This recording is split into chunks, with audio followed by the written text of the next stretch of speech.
I think the experience for me as a Hindu was very much the experience my parents created in terms of presenting God as a loving God and that he had created me for a purpose. And even in their storytelling of how I came to be and their desire to have me.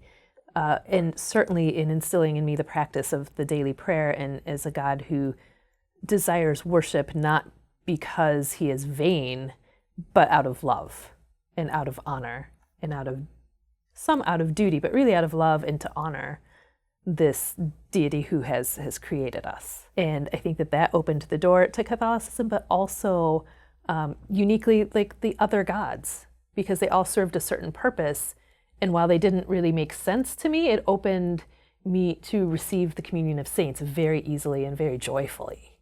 To be able to see like, oh, okay, while that didn't make sense, translated into the communion of saints, it makes perfect sense that God has given us companions on this journey who have certain patronages. So if I'm struggling with mental illness, Saint Dymphna is there to pray with me. I think some of the things that I grew up with as a Hindu in our worship, particularly that kind of are fulfilled in the fullness of Catholicism, I mean, part of that is the offering that we make to God, right? Like that's the liturgy. You know, we offer ourselves and receive Christ in the liturgy.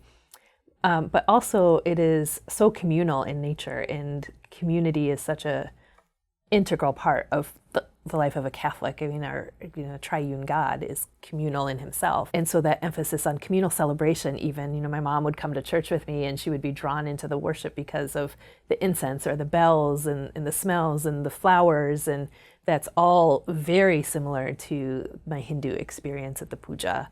And food. I mean, what is Jesus if not a meal ministry?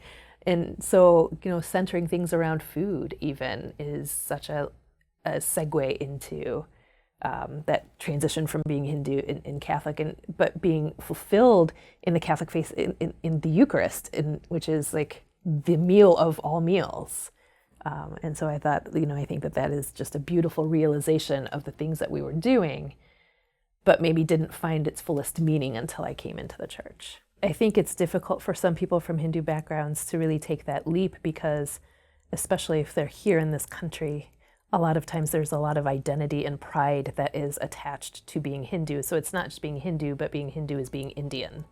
And so there is that cultural heritage that it feels like a rejection of who you are and who you've come from and everything that your ancestors have done, where in my eyes, I see it as a completion and a fulfillment of what God has been working through that it's not necessarily a rejection, but that groundwork has been laid by the people who came before in the beauty of what was taught within the Hindu faith to prepare me to receive what the fullness of the church has for me.